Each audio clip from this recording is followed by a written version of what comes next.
दोस्तों, तो इस वीडियो में बात करेंगे नैक पैकेजिंग आईपीओ के बारे में। आईपीओ कल से ही खुलने वाला है, तो चलिए जानते हैं कि कंपनी का बिजनेस कैसा है, इसके फाइनेंशियल कैसे हैं, इसकी ग्रे मार्केट के अंदर कैसी डिमांड है, आईपीओ में अप्लाई करना चाहिए या फिर नहीं करना चाहिए। वैसे वीडियो शुरू करने से पहले मैं बता दूं, वीडियो सिर्फ और सिर्फ एजुकेशन और इन्फॉर्मेशन के पॉइंट ऑफ व्यू से बनाई जा रही है। तो कहीं भी इन्वेस्टमेंट से पहले अपनी खुद की एनालिसिस करें और अपने फाइनेंशियल एडवाइजर से कंसल्ट करना बिल्कुल न भूलें। सबसे पहले आईपीओ के डिटेल्स को देखें।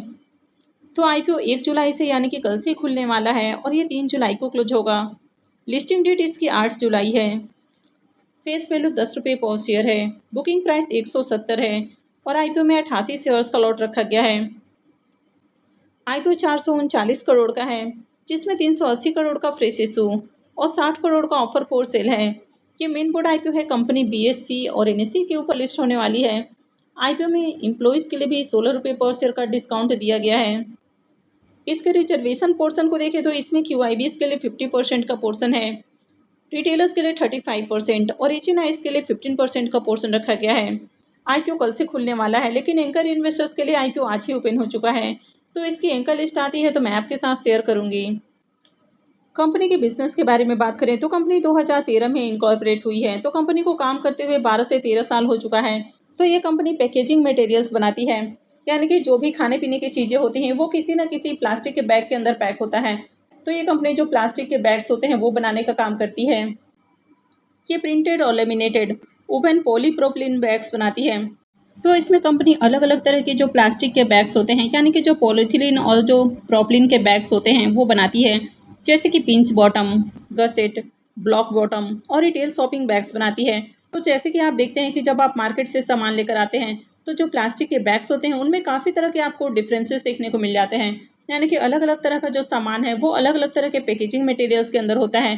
तो ये कंपनी भी डिफरेंट डिफरेंट तरह का जो पैकेजिंग बैग्स होता है वो बनाने का काम करती है।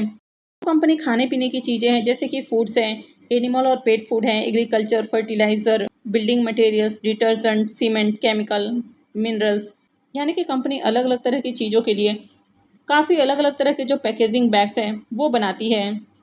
कंपनी के मार्केट शेयर की बात की जाए तो इंडियन फ्लेक्सिबल बल्क जो प्रोपिलीन बैग्स हैं, तो इसमें कंपनी का मोर देन 10% का मार्केट शेयर है। कंपनी के अगर क्लाइंट लिस्ट की बात की जाए तो यहाँ पर कई इंडियन कंपनियों का नाम देखने को मिल रहा है, जिनको की कंपनी पैकेजिंग मटेरियल सप्लाई करती है। ग्लोबल ब्रांड्स की बात की जाए तो कंपनी 70 से भी ज़्यादा कंट्रीज़ को एक्सपोर्ट करती है और यहाँ पर कई सारे कंपनियों का नाम भी देखने को मिल रहा है, जिनको की कंपनी पैकेजिंग मटेरियल एक्सपोर्ट करती है। कंपनी की मैन्युफैक्चरिंग फैसिलिटीज़ गुजरात के अहमदाबाद में है। कंपनी के बिजनेस को देखें तो अच्छा बिजनेस है। इंडिया के साथ ही इंडिया से बाहर भी कंपनी एक्सपोर्ट करती है और वर्ल्ड वाइड इनके 1950 से भी ज़्यादा कस्टमर्स हैं। हालांकि अगर बिजनेस सेगमेंट को देखें तो ये भी कॉम्पिटेटिव सेगमेंट है।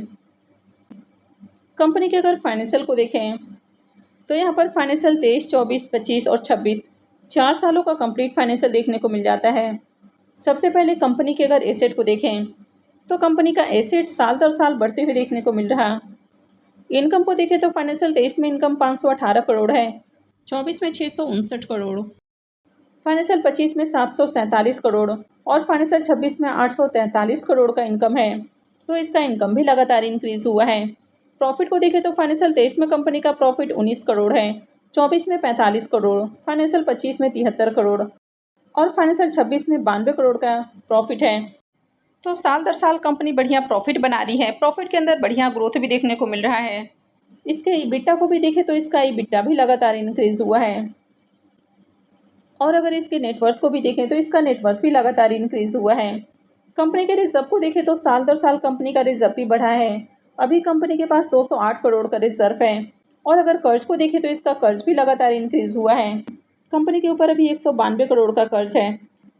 तो कर्ज थोड़ा ज़्यादा है, लेकिन बहुत हेवी डेट भी नहीं है। और वैसे यहाँ पर कंपनी आईपीओ से जो फंड रेज करने वाली है तो कोई भी पैसा कर्ज के भुगतान के ऊपर खर्च नहीं करेगी। लेकिन एक चीज़ पॉजिटिव है कि कंपनी के ऊपर जितना कर्ज है उससे कहीं ज़्यादा कंपनी के पास रिजर्व है। तो ओवरऑल फाइनेंशियल को देखें तो ठीक ठाक फाइनेंशियल है। केपीआई को देखें तो कंपनी का आरओई 35 से अबव है, तो आरओई अच्छा है। आरओसी 46 से अबव है, तो ये भी शानदार है। डेट टू इक्विटी रेशियो 0.62 का है, तो कर्ज थोड़ा ज़्यादा है। रिटर्न ऑन नेटवर्थ 35 से अबव है, तो ये भी शानदार है। पैट मार्जिन 11 के अराउंड है, तो ये भी ठीक ठाक है। EBITDA मार्जिन भी 20 से अबव है, तो ये भी बढ़िया है। और प्राइस टू बुक वैल्यू भी 5.52 का है, तो ये भी ठीक ठाक है। EPS को देखें तो EPS इसका 9.27 का है, तो EPS ज़्यादा अट्रैक्टिव नहीं है। P मल्टीपल 18.33 का है, तो P वाइज देखें तो कंपनी थोड़ी एक्सपेंसिव वैल्यूएशंस के ऊपर IPO लेकर आ रही है। तो चलिए एक बार इसको इसके लिस्टेड पीयर कंपनियों से भी कंपेयर करके देख लेते हैं। नैक पैकेजिंग का P मल्टीपल 18.33 का है। टाइम टेक्नोप्लास्ट का 17.86 का, TCPL पैकेजिंग का 28.19 का और मोलटेक पैकेजिंग का 31.83 का P मल्टीपल है। तो TCP और मोलटेक से कंपेयर करें तो कंपनी इनके कंपेयर में सस्ते प्राइस के ऊपर आई है। टाइम टेक्नोप्लास्ट से कंपेयर करें तो कंपनी थोड़ी एक्सपेंसिव प्राइस के ऊपर IPO लेकर आई है, हालांकि बहुत एक्सपेंसिव प्राइस भी नहीं रखा गया है। प्रोमोटर्स की होल्डिंग 89.6% है, जो कि IPO लिस्टिंग के बाद 70.59% हो जाएगी। IPO के ऑब्जेक्टिव की बात करें कि कंपनी IPO से जो फंड रेज करने वाली है तो उसको कहाँ यूज करेगी। कंपनी 320 करोड़ रुपए नए मैन्युफैक्चरिंग फैसिलिटीज़ के सेटअप के ऊपर खर्च करने वाली है और जो रेस्ट पोर्शन है वो जनरल कॉर्पोरेट पर्पस के लिए यूज किया जाएगा। IPO में लॉट साइज को देखें तो IPO में 88 शेयर्स का एक लॉट है और एक लॉट के ऊपर मिनिमम इन्वेस्टमेंट इस IPO में 14,960 रुपये है। तो अगर आप IPO में रिटेल पोर्शन से अप्लाई करते हैं तो मिनिमम एक लॉट और मैक्सिमम 13 लॉट लगा सकते हैं। वहीं अगर आप स्मॉल एच पोर्शन से अप्लाई करते हैं तो कम से कम 14 लॉट और ज़्यादा से ज़्यादा आप 66 लॉट के लिए अप्लाई कर सकते हैं। वहीं अगर बिग एच पोर्शन से अप्लाई करते हैं तो कम से कम आपको 67 लॉट के लिए एप्लीकेशंस लगाना होगा। अब इसके प्रीमियम को देखें तो इसके प्रीमियम में भी लगातार जंप देखने को मिल रहा।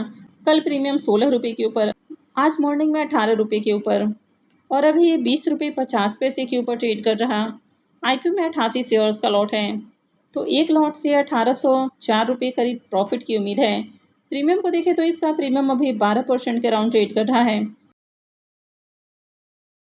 तो ज़्यादा अट्रैक्टिव प्रीमियम नहीं है। लेकिन जिस तरह से इसके प्रीमियम में लगातार जंप देखने को मिल रहा है तो अगर आगे भी तेजी बनी रहती है तो इससे भी डिसेंट प्रॉफिट हो सकता है।